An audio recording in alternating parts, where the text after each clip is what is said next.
Everybody hear me?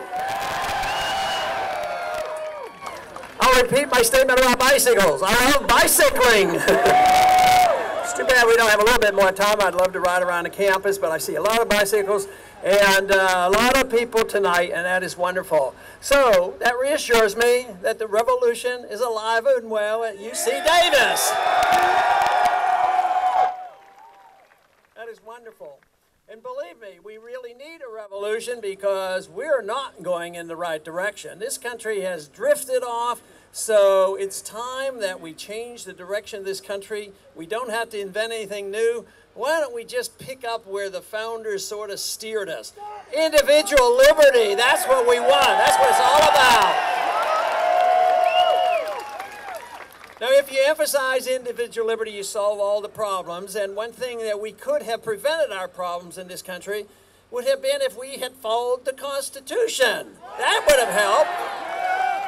So if we got into this mess because we have not followed the Constitution, you know, it doesn't take, a tremendous genius to figure out, well, maybe we can get back on our feet again by sending only people to Washington who have actually read the Constitution and you believe they will follow the Constitution.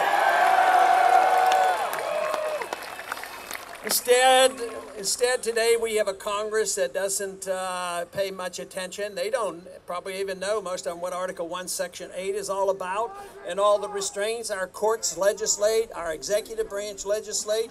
And if they want a piece of legislation and the Congress acts too slowly, our president says, well, that's okay, I'll just write an executive order. But there's one thing. There's one thing very neat about a constitutional president.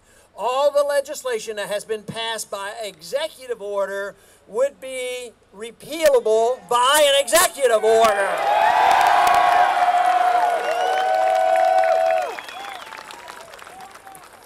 So there would be no more assassinations of American citizens or a threat of assassination. Of course, if we get rid of all the constitutional attacks on our civil liberties, there will be no military coming in and arresting individuals in the individual states and put in secret prisons. There'll be no more of that. Of course, once we get the list figured out, the list keeps growing, but very high up on that list will be the repeal of the Patriot Act.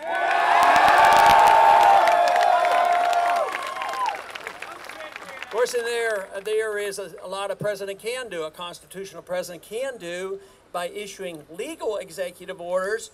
The president is the commander-in-chief of the military forces. The president has the authority to bring the troops home without a congressional authority. Just bring them home.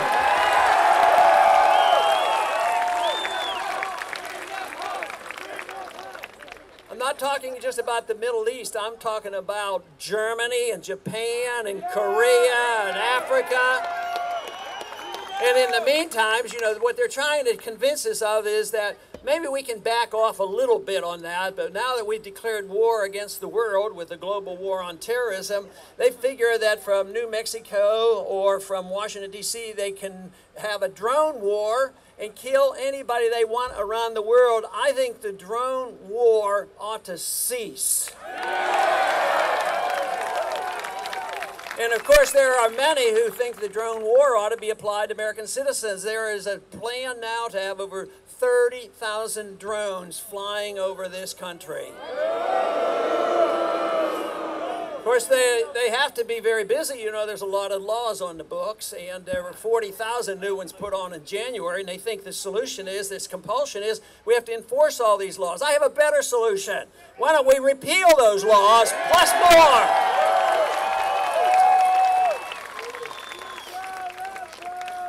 I imagine many of you heard the story just the last couple of days. There was a college student down in San Diego, college student there, and they said he was doing bad things. Who knows what he was doing?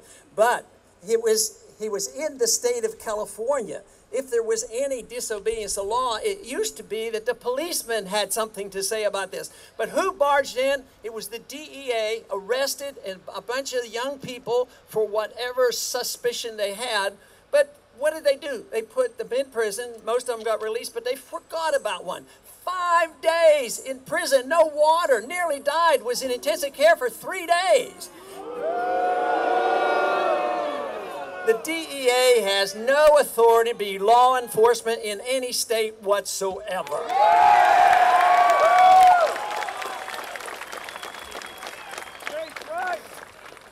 Especially if a state comes along and says that they should have a different position on drug usage and legalize and say that it is permissible. The last thing we should have is the federal government automatically and assuming that they can override any state law at all. They should be out of the business of invading this state to enforce law.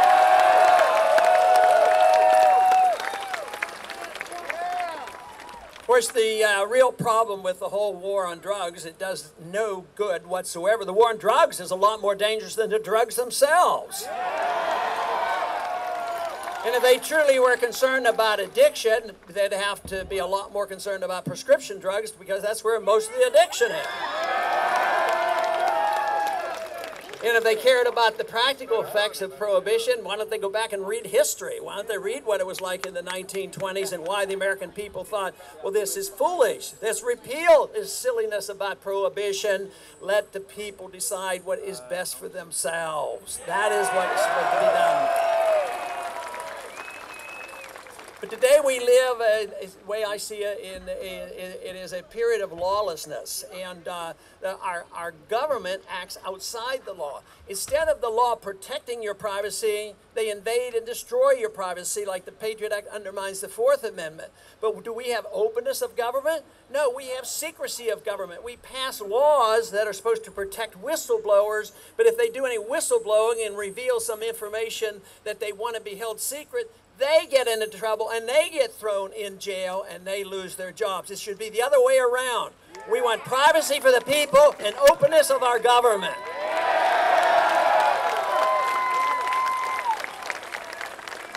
Now, of course, one of the best examples in the need for openness is, the Federal Reserve System. We need to know exactly what they're doing.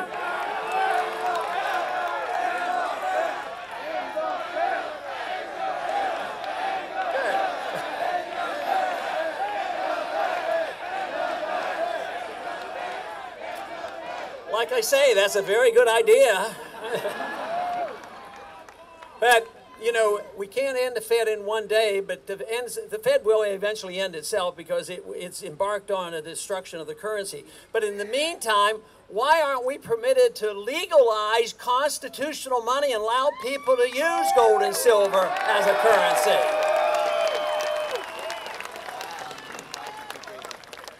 Bastiat had a good suggestion. If you or I can't do it to our neighbors, the government shouldn't be able to do it either. So if you and I aren't allowed to counterfeit the money, why are we so complacent as a people to allow a secret group of people counterfeit the money and destroy the value of the money in the name of being Federal Reserve and regulating the economy? They have a very, very poor record. In the 100 years, 99 years, it's only one more year, it'll be a celebration, or I won't call it a celebration, because the one thing we want to do on the 100th anniversary is to repeal the Federal Reserve Act, of course. But they have systematically destroyed 99% of the 1913 dollar. And the one thing that we have to be concerned about, the end stages of the destruction of currency usually goes very rapidly. It can slide for long periods of time, but then when the confidence is lost, it goes quickly, and that's when you get the runaway inflation. There have been hundreds of countries for thousands of years who have destroyed their currencies, and we're on the verge of it. The world still trusts us because once the dollar was as good as gold, and they have no other place to go because if they hold so many of our dollars, so it's in their interest to try to prop the dollar up. But the rate we're spending, $1.5 trillion a year that we don't pay for, and the Federal Reserve has to print the money, believe me, it won't last. The counterfeiting doesn't work. It's immoral for you to counterfeit and cheat. It's immoral, or should be immoral, for the government to be doing the same thing.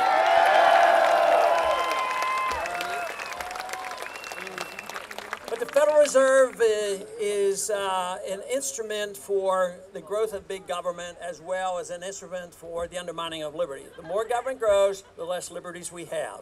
And if politicians are rewarded by just voting largesse for all the special interests, of course they will. And up until now, that has generally been the case. But something significantly has happened here in the last 4 years ago. People are starting to realize, those who have to pay the bills and those who are on the receiving end know that this is coming to an end. And this is why these last 4 years has been very, very different from any other recession or depression, because right now we are the big debtor of the world. We are the biggest debtor ever in the history of the world, and the world is all in it together. There has never been a time in all of human history where the whole world was built on debt of a single paper currency. And so it's very, very fragile, and this is all what you're seeing in Europe right now. They're diving now down into another recession. At the same time, the big burden is debt. And what do the Paul Krugmans of the world say? They say the problem is you're not spending enough money, and the government's not spending enough money, and the Federal Reserve's not printing enough money. But I think the American people have awakened, and they know that doesn't work, it isn't working, and that some changes have to come about. Now, we do know that the financial turmoil leads to political turmoil. If that happens, we could even lose more liberties. But you know what? I have been so encouraged in these last several years to realize that people like you have come out and you care about what's going on. You're studying, you're understanding about the Fed. You know something about Austrian economics. You care about personal liberties, and you want to end these senseless wars that are bankrupting our country too.